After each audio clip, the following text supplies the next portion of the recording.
now please welcome Richard Bausch.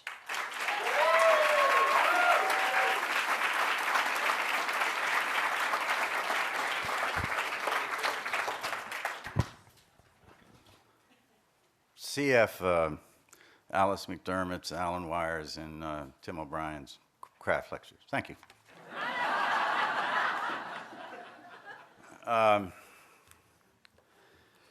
There's a title to this, a rather long title. It goes like this. The poet's eye, in a fine frenzy rolling, doth glance from heaven to earth, from earth to heaven, and as imagination bodies forth the forms of things unknown, the poet's pen turns them to shapes and gives to airy nothing a local habitation and a name. That's the title. That's from Mr. Bill, and I don't mean the puppet.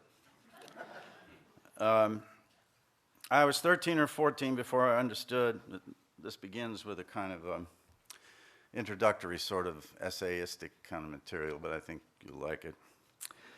I was 13 or 14 before I understood that parts of the Catholic Mass were taken from the Old Testament. Back then, the end of the world was always about to drop in our laps, and the monolithic communist conspiracy was in full swing. They were getting in everywhere. I remember associating the word communism with the phrase communicative disease. As youthful members of the Roman Catholic Church, we were always being exposed to dire pictures of hell. I remember one depicting the souls tumbling into a fiery pit. They looked like a lot of very frightened people, most of them women. We heard the shrieks. I didn't think then about actors screaming. And we heard the roar of the flames. A murmuring voice said, "Listen to the screams of the damned as they fall into the torment of unquenchable fire." He later did movie shit. In a world, A moment later, a dull bell dinged, the machine made its small clanking sound, and the image was pushed aside for another, someone's idea of the glorious throne of God. In important ways, it was a different church then, the one that existed before John the 23rd and Vatican III. We fasted from midnight on if we were going to go to communion in the morning. We did not eat meat on Fridays. We went to confessions on Saturdays, and I was, of course, relatively new to the practice.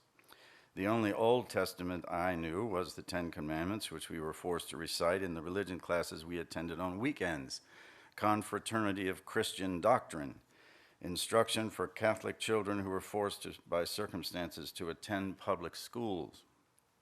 We learned the catechism too, of course. Who made you? God made me. Why did God make you? He made me to know, serve, and love him with my whole heart and my whole mind and my whole body. But I don't recall that much time was spent on the commandments as such. We recited them. They were words. A lot of thou shalt and thou shalt nots. I loved my parents, and I was not likely to begin worshiping golden calves in the desert. At school, there weren't many inducements to murder or slander.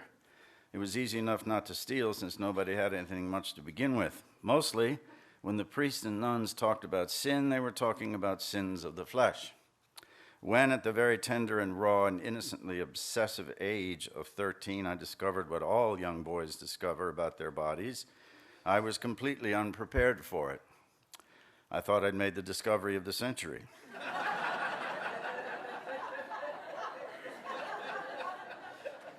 And I wanted to tell everyone I knew.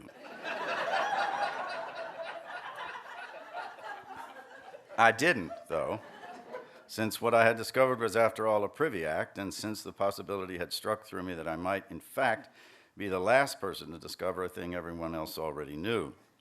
Also, of course, I'd begun to wonder if it were not a sin. So I consulted the family Bible and looked again at those 10 commandments. Since I didn't know what covet meant, I fixed on the word adultery. I'd heard the word used in Sunday sermons about the sinful sex lives of certain Hollywood stars who flaunted their immorality before the public. This was 1958, remember, when the Legion of Decency was rating motion pictures, and most of the world's greatest literature was proscribed. Adultery, it was a mortal sin. I remembered with a sinking heart that this was what the priest had said, and now it seemed that the commandment must serve as a blanket for all sexual activity outside holy matrimony. So I hurried to confession. "Forgive me, Father, for I have sinned," I said. "My last confession was 2 weeks ago. I lied to my mother 3 times about the dishes. I said unkind things to my sisters 4 times. I hid my brother's baseball gloves so he would have to play basketball with me. And I committed adultery 50 or 60 times, Father."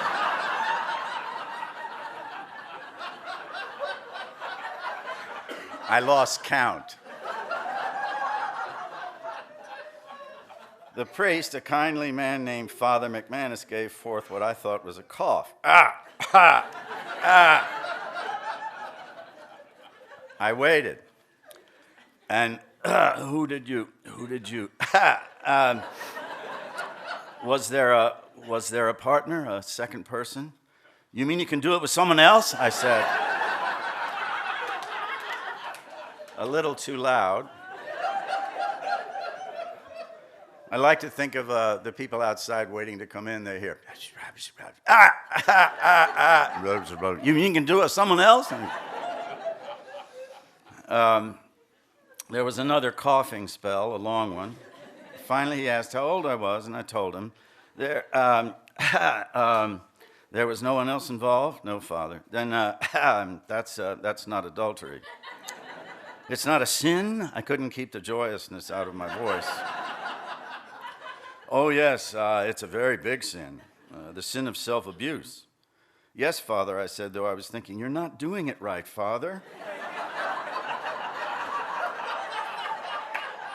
It's really not abuse at all, because it really feels good.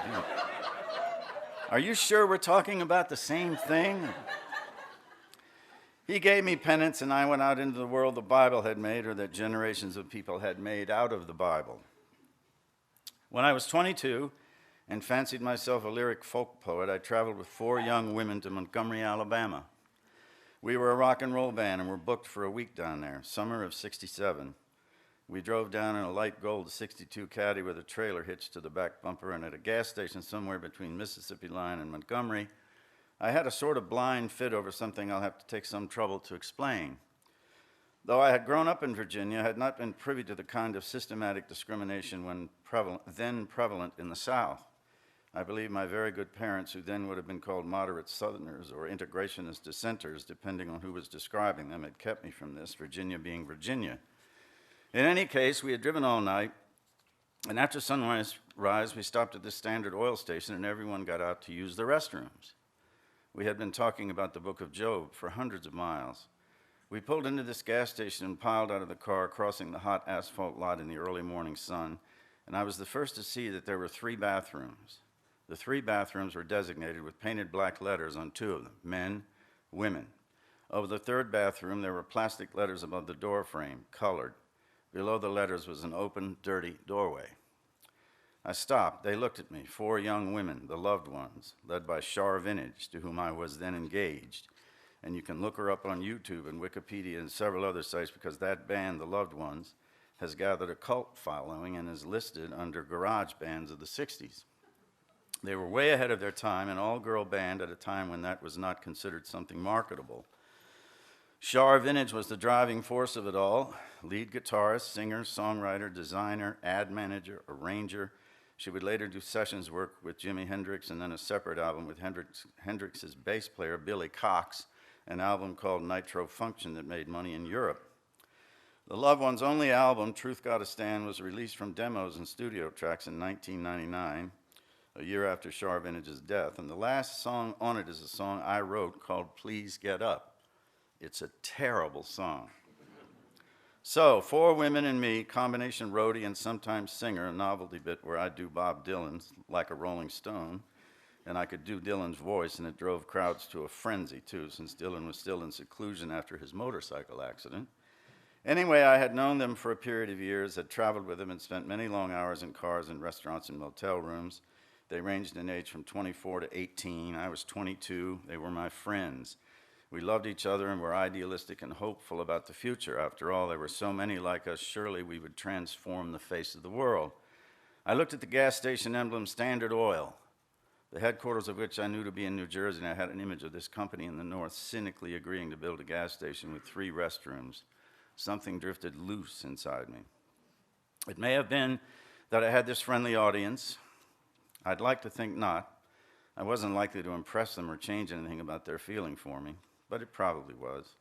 It may have been the grogginess of being on the road all night. It also may have been simple indignation, but I don't think it was that alone. Anyway, it felt like a kind of fit, a spasm of the purest frustration. I went to the open doorway, jumped up, and hung on the plastic sign and bent it down far enough to stand and pull on it until it came loose. It did so with a cracking noise that echoed, and then I sailed it off into the farm field beyond that end of the lot. Shar and the others approved. We stood there. We might have been people waiting for some indication of life in a ghost town. There wasn't even any traffic. Justice, the drummer said, smiling at me. Her name was Faith Oram. We're probably in someone's sights right now. Either there's nobody here or any second we're going to hear the shot.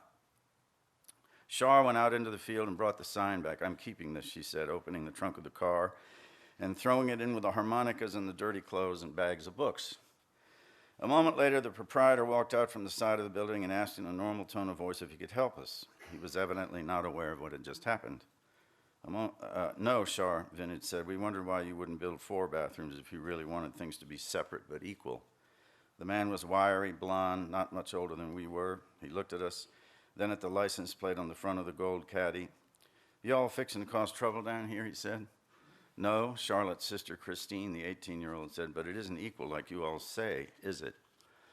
Don't you think it's unfair, the rhythm guitarist? Mary said. She stood there with her hands in the back pockets of her jeans and waited for him to answer. Well, you know, he told us, shifting a little to one side, this separation stuff, I never give it much thought. He looked off toward the field. Then he spit a little and wiped his mouth. Don't really know what's fair or equal. Y'all want gas or not? You don't own this place, I said. Nope. If you did, you wouldn't. I couldn't finish the thought. He was our age. He was of us, if that makes any sense. I knew he listened to the same music. Perhaps he'd even read some of the same books. I needed to hear from him that he was not part of the system he was in. He shook his head a little. Ain't got all day, folks. You don't really believe in segregation, I said. People use the word casually and often then. It was a word as loaded as the phrase pro-life is now. He seemed to pull into himself. It's in the Bible. I heard it on Sunday. We got back into the car and rode away with his sign. He was a boy who went to church each week and probably possessed all the virtues valued most in the place where he lived. He was hardworking, independent-minded, industrious, loyal to his family and friends, helpful, serious, good-natured, kind, generous, bigoted. I believe that if that young man had been exposed to literature, if he had been given the gift of people around him who valued it, and on whom it was not lost or wasted, if he had been open to its vast power to evince and to expand the imagination, he might have seen the injustice all around him in the country where he lived. Okay, now that's this sort of introductory thing. I mean this talk to be, in a very strong sense, to sort of go forth for everyone. This is the last craft talk, so if it begins to sound like a sermon, it's because that's what it is. So I'm just going to read through these. I'm not going to read all of them. Tim saw it and said, God damn, how many pages is that? I said 50. He went, yeah. No. These are some of the little meditations that I put on Facebook occasionally. So if you recognize them, then just forgive it. It's Sunday. I mean, in our hearts, it's Sunday right now. So I'm just going to start. Expanding by reading all that is possible in the self and widening the areas of serious concern about the old human matters, the immutable but always individual news of the spirit. In doing all that, you enter what V.S. Pritchett in his short biography of Chekhov calls the aristocracy of the intelligent, the sensitive, and the plucky. And you get better, sharper. You can come close to the real truth at the heart of it all, the one that even Hemingway tragically and sadly failed to know or anyway forgot, that a good story doesn't need a good subject or a good twist or anything we normally talk about when we talk about craft. A good story needs only a good storyteller. Work in the perfect confidence that 1, it is going to be harder work than you have ever done. 2, it will not yield its secrets easily. 3, it will drive you a bit crazy until it surprises you, and even then the surprise will have other complications that will drive you a little more nuts. 4, it will open with perfect simplicity like a flower in sunlight in the first fresh morning of spring, and then close on you like an iron door manned by 6 guards of the Inquisition. And 5, all of this being true, you cannot truly hurt it. You can only make it necessary to do it again. Get into its little dark grottos and work it, and let the opening and closing and the secrets and the falterings take place, knowing that you cannot hurt it. You absolutely cannot ruin it. I've said this before, but it bears repeating. You cannot permanently harm a piece of writing. It is not made of glass, but of language, that sweet and glorious possession that is there like a guiding spirit wanting to give you everything. Just be worthy of it and don't expect it to dance on command. It needs to be courted, gently cajoled, and caressed. Trust the beauty of it and don't over-worry it. It wants to yield its treasure. You only have to be patient and quietly stubborn. When we talk about fiction giving forth truth, we are seldom talking about the kind of truth one seeks in philosophy. It is, in fact, almost never philosophical truth, but the truth of experience we are concerned with, the kind of truth that stays true because human feeling is as it is, and one feels for characters in fiction when it achieves truth because one knows deep that the feeling is true to the experience. It is the truth of felt life. We feel the thrill or the sting of it because it touches our nerve endings more than our intellect. So keep the emphasis on the senses, how things feel. We say fiction is about trouble, as if there has to be some justification for the suffering our characters do. I think the charge comes from our forgetting sometimes that fiction is also about absurdity and foolishness and folly and all the comedic goofs of which we are capable. But it is all in the context of the trouble we are in just by being human and subject to the natural shocks and to the chief sorrow of our existence, which is that indeed we do suffer and die. And there is little for it in the world with its immense quiet in reference to us. Little for it beyond the art we make and strive to make, our joyful noise in the face of that silence. Being lucid, of course, means being that way in context, and context means the shape and texture of the story. The story means something is happening on the inside, even as things happen on the outside, and the something that's happening is worth the consideration of a grown-up, worth a grown-up's time, as Shelby Foote once put it. For me, the expansion of the self through reading everything you can get your hand on that has ever been written that is worth remembering, and if it is still around, it probably is, helps to widen the areas of concern so that you may be pretty sure that if it moves you deeply, it will move others the same, if you can just make it clear enough. If it confuses you, that's normal. If it makes you feel blank, that's normal too. If it seems to flow and then you look at it and what flowed seems stilted and sloppy and forced, that also is normal. It is also normal to have wildly divergent senses of it at different times. It is completely within the borders of creation to have the conviction that all of it is too deeply flawed and riven with your own shortcomings to be anything anyone else would want to see, and then only a moment later to find yourself with the pleasant suspicion that it might actually be good. Sometimes you may even have the sense that it's better than good.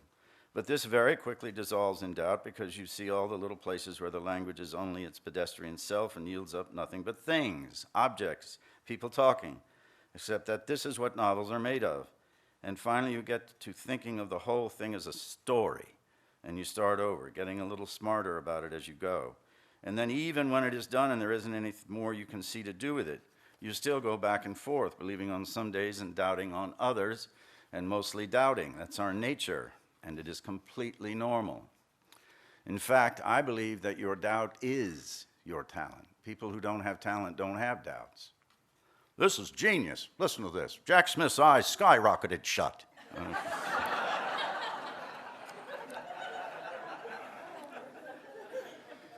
We live by stories. It's the first thing every child wants. It's the whole heart and soul of being human. And a reader wants to make the journey. All you have to do is find a way to be involving and clear and vivid and to tell the story as it seems most to be tending. You don't need gymnastics to convince readers to come along. You need only not to disrespect them, not to confuse them unnecessarily about the literal surface of the story, and not to cheat them or give them less than the dead-level best you've got. It's a special kind of intimacy, the one between writer and reader. And when you get to a place reading a story where you experience that shock of recognition, that surprise, you can be sure the writer was just as surprised writing it as you are reading it. And there is Conrad's solidarity of the human family, and that is beautiful. In Conrad's The Secret Sharer, that word secret is both an adjective and a noun. The noun part of it is the evil at the heart of ordinary life, in the sense that a captain has to be willing to order the death of another human being. And in that story, the captain's writing, sticks a pen in the inkwell, and there's a scorpion in there. And Lionel Trilling, a wonderful critic, talks about how that's a symbol of just what is going on, the evil at the heart of what seems very ordinary. But I know Conrad writing it went, damn, there's a scorpion in the fucking inkwell. That's good, you know.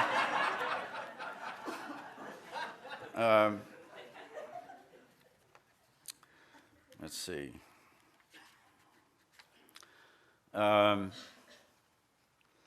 It is always a matter of being open to what it will teach you about yourself and the world if you let go enough to allow it to do so. When it is whispering to you and you know what to say without quite understanding why or how, then you have all the compassion and intelligence of an angel. Let it teach you. Forget what you think you know. Forget even especially what you think you think. It is beyond you, and it feels that way for a reason. Go on and let it take you where it wants to. Trust it, and trust that you will have to work harder than you have ever worked on anything in your life. Most of what we suffer struggling with this work comes from misconception. We read good work, and it has been made to look simple and easy. It has been worked on and worked over to get the worked-on quality out of it, as James Dickey used to say. And so we internalize that as how it should look coming from us. We take in the misconception that as it first comes, it should look like someone else's final form, and we learn to be intolerant of the necessary shades of inconsistency and the page upon page of undistinguished and messy confusion that is always part of the coming into being, which the whole true thing really involves. I used to hear people say, a writer is burning with something to say, and I would turn and say to myself, damn, I can't think of a single thing offhand, except that my knee is sore. But it's the word something that is the operative word. You always feel as if there's something you want to tell everyone, but you don't know what it is. The misconception is that a writer has all this available at first blush, just turning the lights of his intelligence on it. But it just doesn't work that way. Mostly you write to find out what it is that you have to say in a specific instance, one instance. And what you have to say is expressed as exactly as it can be expressed in terms of something you are simply trying to make clear as a series of events that have meaning to the people to whom those events are happening, or from whom those events are originating. And in fact, you do not always know what that meaning is. You sense it, like a cougar on one side of a hill with a deer on the other when the wind is right and something in him knows to get down and be quiet and wait. What we are really always doing in these struggles that have to do with syntax, with sentences, with getting the sounds right in the voices and the motivations and passions and failures and the way it all looks and feels and the plot of it all, the sequence of meaningful events surrounding one kind of trouble or another. What we are inescapably after involves the very mystery of things. And that is exactly the word, isn't it? And therefore we should not find it slightly troubling to be confused in the pursuit of that kind of truth, the truth that lies at the unfathomable heart of life, the whole full truth, as experience rather than as idea. I know for certain that if a story does not entertain, no matter how serious and no matter how good or noble the intentions of the writer, it is a failure. And I strongly disagree that literary fiction is in trouble right now. Everyone is in trouble right now, of course, but literary fiction, serious fiction coming from an interest in the truth of experience is healthier than it has ever been anywhere, ever. And this last 2 weeks is evidence of that, big evidence of it. I said after yesterday's reading of The Fellows, the art is alive and well. And there are more writers out there writing serious fiction that is as good as it ever was or better. More writers doing this today than there ever were. I see amazing stories every day from students and colleagues and friends, and there will come a time when people will talk about the riches that at the same time in America, all these people were producing first-rate fiction. And that goes for the genres too, science fiction and fantasy and mystery and all the others. It isn't writing that's in real trouble now, it's reading. And we in the colleges have to keep lighting the fires under the passionate young who want to do it as much as we ever did and who are, as I've said before, stumbling all over themselves trying to be splendid. Every one of us contains all the rest of us. So to hold yourself only to your own ethnicity or your own gender when making up a story is to accept the idea that these ethnic and gender differences are absolute. They are not. We all need warmth, love, hope, tenderness, gladness, and beauty.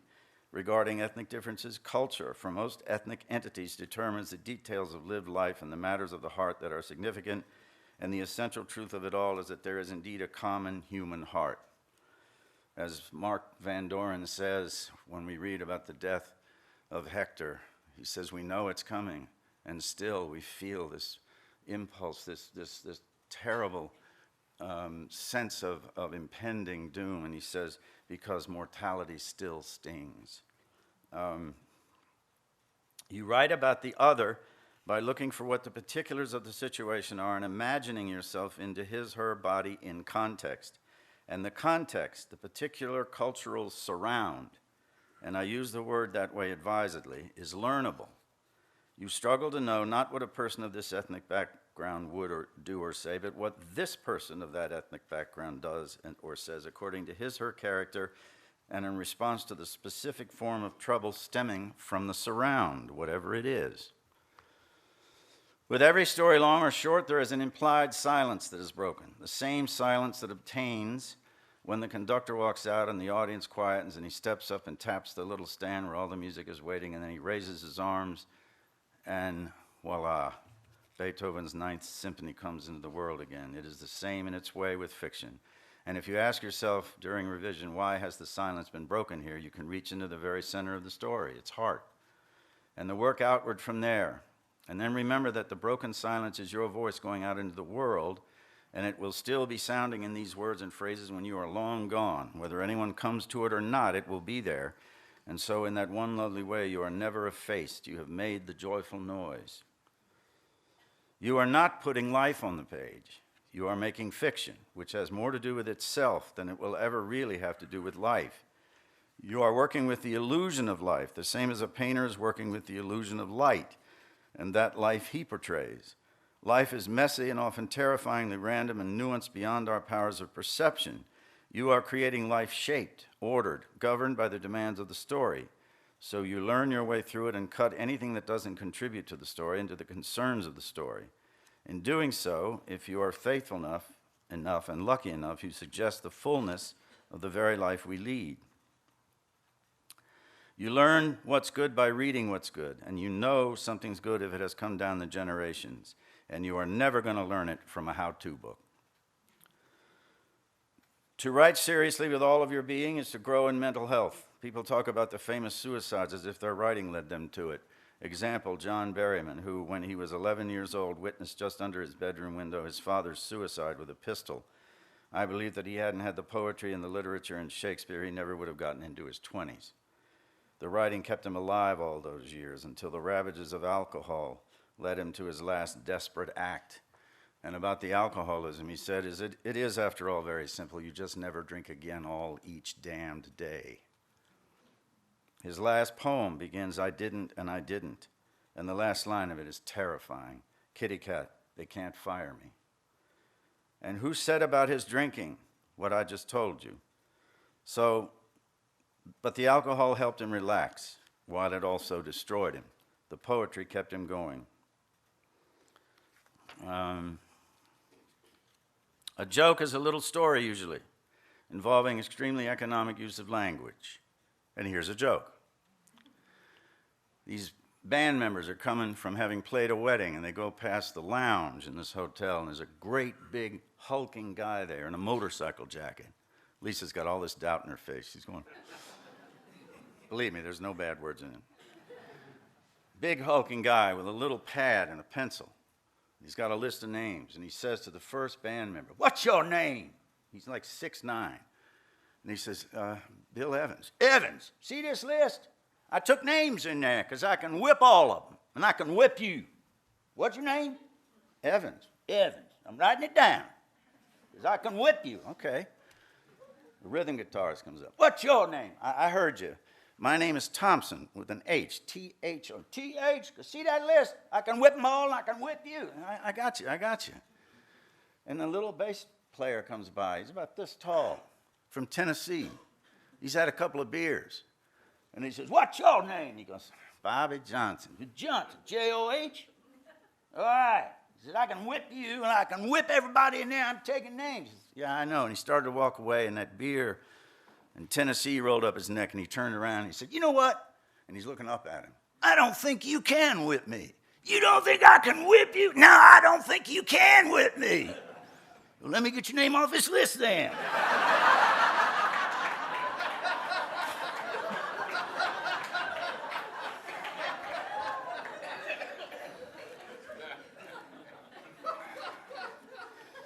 All right, one more. We got a little time. I love this one, too. A fella has a lumber mill outside of Nashville, never been more than 10 miles away from the lumber mill, makes some money, sends his son to college. This is a story, though. Listen to how it works. And the son comes home from college. He's made some money. He buys his father a satellite dish. And the old man sees the Grand Ole Opry. He says, son, I want to go see that. He says, sure, Dad, I'll take you up there. It's only 40 miles north. So he rides up to Nashville. They go into the hotel. They get on an elevator. This man has no concept of an elevator. It starts to go up, and he's going, oh, holding on. He says, Dad, it's an elevator. It's all right. Goes up one floor, and the door opens. And a really hard-to-look-at woman gets on. Now, I know it's not politically correct to say that, but even if I don't say it, this woman's hard to look at, and the door shuts. And he's holding on. It goes up another floor, and the door opens, and she gets off. And it closes. But before it goes any further, it opens again, and Miss Tennessee gets on. And he says, son, we got to bring your mama up and run her through this machine right here.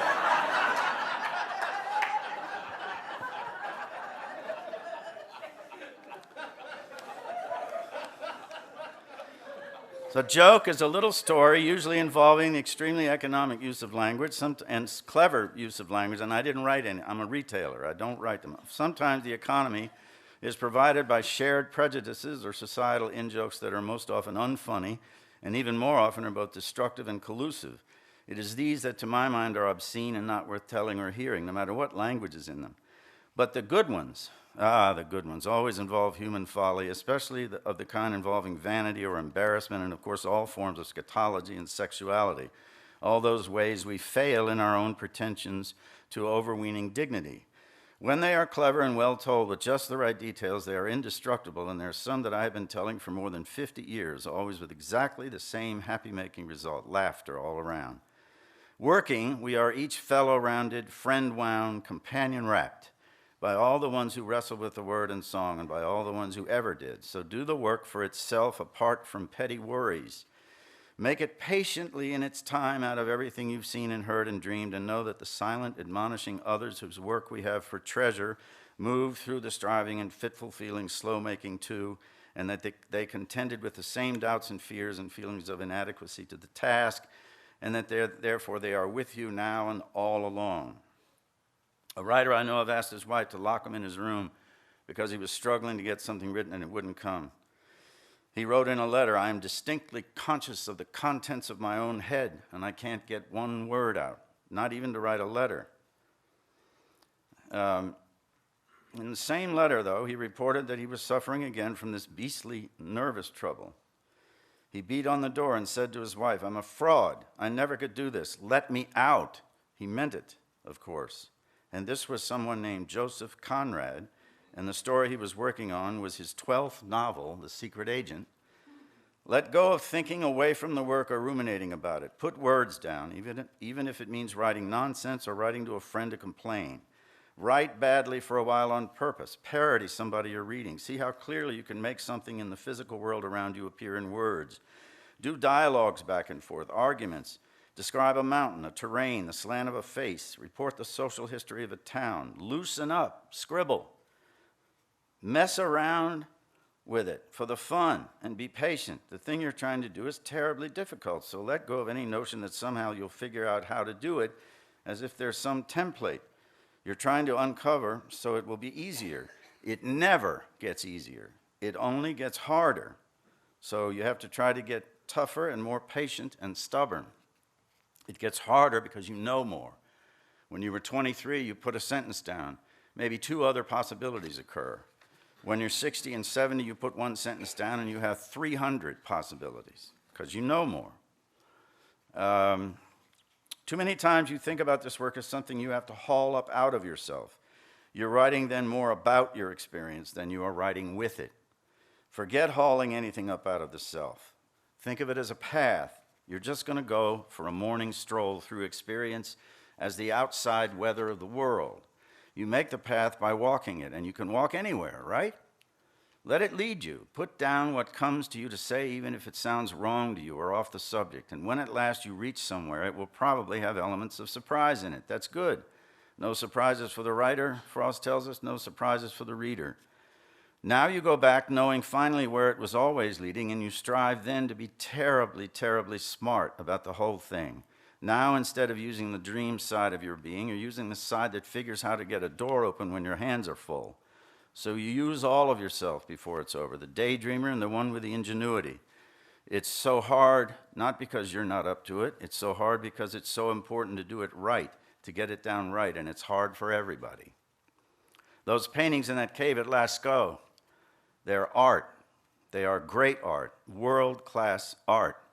And the ones who painted them never had the hint of an idea about any theory of art. They apparently knew the patterns of stars in the sky, and they may have believed that making the pictures would help with the hunt, though there are no paintings of reindeer, which was the most prevalent animal in their world. And we can suppose they believed that the whole world was alive and that a god walked in the lightning. What they didn't know was criticism. They painted the pictures and told stories. And storytelling is and always has been storytelling first, as painting is and always has been painting first. This is what I mean when I say that this work is much closer to the cave than it will ever be to the drawing room. So forget everything you know, learn to be stupid before the blank page, and just tell stories. Remember Proust talking about a great painter who had the gift of becoming stupid before the empty canvas. It is all seeming. It is all a magic show. Sleight of hand. It is contrivance, too. You conceal the artificialness of it, but remember that the first three letters of the word artificial spell art. When you look at a Bernini, you cannot make your mind believe fully that you are looking at stone and not flesh. The artifice is so successful. So as a writer, your job is to learn how to make the words produce a made human thing that convinces the reader in the same way the Bernini convinces the onlooker, by involving the reader's senses and maintaining the living dream on the inside of his head. About your vision or your grand theme, forget all that shit. Write about what matters deeply to you, what moves you, what frightens you to death, even what makes you angry or sorry, but do it with the viscera and without your opinions. Use the nerve endings to get into it beyond those opinions and beyond what you think you know about it, and be clear. Make it count in the reader's nerve endings, and everything else will take care of itself. Make your feelings in things, images. There is so much more in an image because that is how we experience the world, and a good story is about experience, not concepts, and certainly not abstractions. The abstractions are always finally empty and dull, no matter how dear they may be to our hearts, and no matter how profound we think they must be, and I am perfectly aware that I am presently speaking in abstractions. So here is an example. There has been an auto accident, a head-on collision. We can say it contains all the horror of death and injury and the terrible shocks to existence that await us all. Or, as my pal Alan Gurganis did once long ago in a workshop we were in, talking about this very matter, we can say a man with blood trickling from his ear and eyes wide and glittering unnaturally knelt shaking at one of the broken headlights, trying with trembling fingers to put the pieces of shattered glass back into place.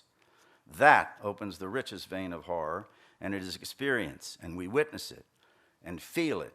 So in revision, get rid of all those places where you are commenting on things and let the things stand for themselves. Be clear about the details that can be felt on the skin and in the nerves. William Stafford's wonderful advice about writer's block: lower your standards and keep on going. It took Brahms more than a decade to write his first symphony because he was haunted by Beethoven's ninth. Some people call Brahms' first Beethoven's 10th. Haydn wrote more than 100 symphonies. He simply considered it as work, the thing to do each day, a little at a time. Let go of the comfortable, self-indulgent fantasies of being thwarted by circumstance and all the romantic notions of being tortured for the right word. Just write it out and let the thing breathe itself into being. Quit freezing it in the amber of your confounded intelligence. Just let it be. Get to work, in other words, like any other good citizen. Flaubert said it best. He said, language is like a big drum on which we beat out tunes for bears to dance to, when what we really want to do is move the stars to pity. And I agree, I'd like to move Julia Roberts to pity. Language itself, the bleat and singing and plaint and cry, the urge and shiver born of the terrible fears that come from lightning in the dark and predators and the sudden stop. This gift in the face of a savage existence where living beings have to kill and eat other living beings in order to survive. My God, the fact that human laughter rises to these cold stars and infinite spaces inspires me and makes me love the species even more. The creature that dies and knows this, and knows also that it knows, we are better than all the angels.